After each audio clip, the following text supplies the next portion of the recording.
By the time you see this video, you'll probably hear all the news, is that Dallas got just pounded by tornadoes today. This is April 3rd, Tuesday, April 3rd. I drove down, I live in north of Dallas in Frisco, and the freight company that shipped the swim platform to me is way down in South Dallas, kind of close to Duncanville, which is south of Dallas. And I drove down in the morning, and I got there about noon, 1 o'clock, and I could see all the black clouds rolling in. Well, and where I picked it up was at like a freight distribution place, so it's just this enormous sea of 18-wheelers. The storm rolled in about 1:30 as I was rolling back into Frisco, and you could just see the black, just dark clouds coming in. Well, a big tornado rolled through and hit the 18-wheeler farm that I was at. You could see, and if you look, I'm sure it'll be on the internet by then, there's tractor trailers being thrown 200-300 feet in the air. It just annihilated this warehouse area. Went through a little town called Arlington, which is between Dallas and Fort Worth, and it tracked all the way up, hit the airport. Then we had, I think we had 10 or 11 is the initial count. It just finished. I'm fresh out of our tornado shelter and everything like that, just making this video because I'm excited to open this the swim platform up. But it was a scary day. I've grown up in Dallas, and we've had lots of tornado warnings. We have lots of close calls. This is the closest I've ever come. Here, there's the thunder right there. It's the closest I've ever come to being actually hit by a tornado. The way a tornado forms on these big supercell thunderstorms is they create like a hook echo on the radar. Well, that hook echo was tracking straight for us, and that was a tornado that tore up all those places in South Dallas. Luckily, it just split when it came straight to Frisco. It just kind of went around us. Now, we got a whole bunch of rain and some hail, a little bit of hail, but nothing big. But it just kind of went around us, and I was really worried because we don't need that big old hail. That causes all kinds of problems. Both my cars sitting outside, just nothing I could do. It's just the most helpless feeling in the world. But I've never been so scared as I have been then. Like I said, I've been through tons of tornadoes. They've just never come that close. This was really bad. And I guess seeing that stuff on the news as it's coming towards you with all those tractor trailers flying up in the air live as it's happening, that's a little freaky deaky. So anyway, the swim platform is here. I got it back. I haven't opened it yet because the minute I got here, we had to take cover for about 2 or 3 hours. So what I'm going to do, I'll show you what it looks like. I ended up choosing, a lot of people have been asking me, hey, who'd you use? There were a couple of swim platform companies out there, and I called them, I interviewed them, I talked to them, I was like getting the most information I possibly can out of them, and I chose swimplatforms.com. There's another guy out there that does swim platforms also, but he just didn't seem like they couldn't give you a lot of good advice of what you were trying to do. So you're spending this much money, $1,500 to put a swim platform on. You want to make sure somebody's going to take care of you. And this guy that I talked to just didn't seem like he wanted the business, or he's like, just make a little pattern and we'll make something work. I'm like, no, I want something that looks really, really good. I want to have pictures. I want to see something that you've done in the past.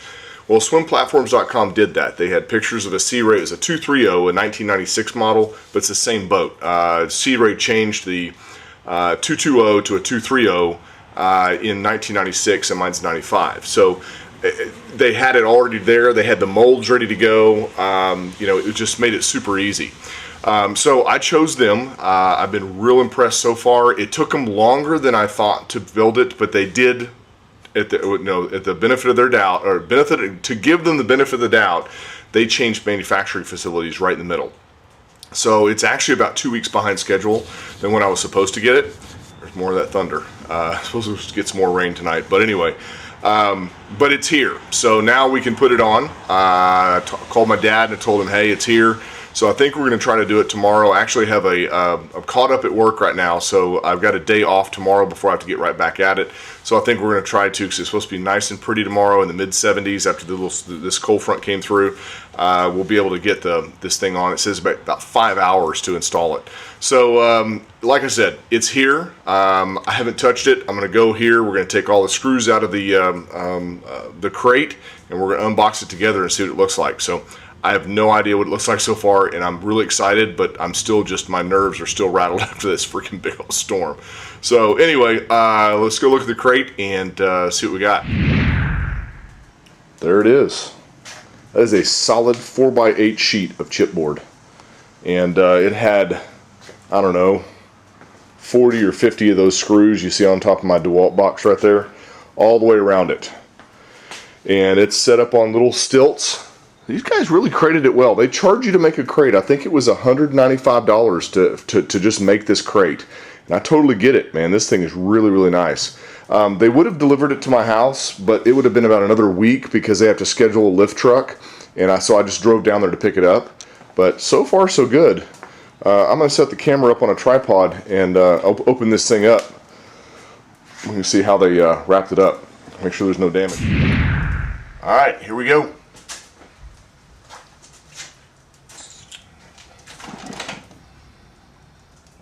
Got me a little pry bar here.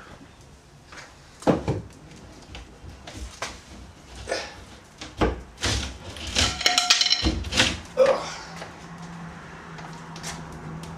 wow. Looks like they used carpet to wrap around it, and they they wrapped it up with that. Everything's put together well. Zachary, come here, help me carry this off. Can you get down there at the end? Let's just take it out there on the driveway. Ready?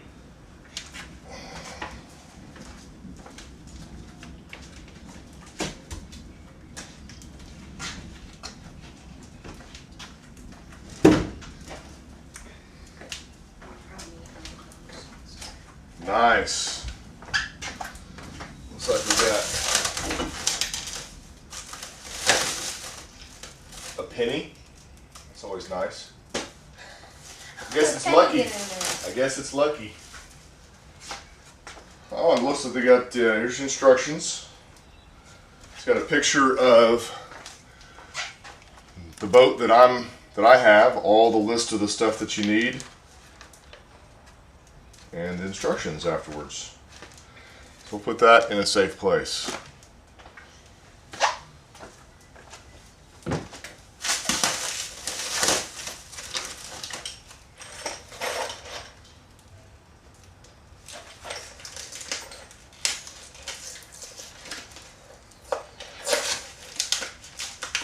Oh, look. They gave me anti-seize lubricant. Nice. I suppose this is all of our stuff. Hope you guys can see this. Looks like it's kind of dark, but sorry. Let's take you over here and look at the swim platform. Oh.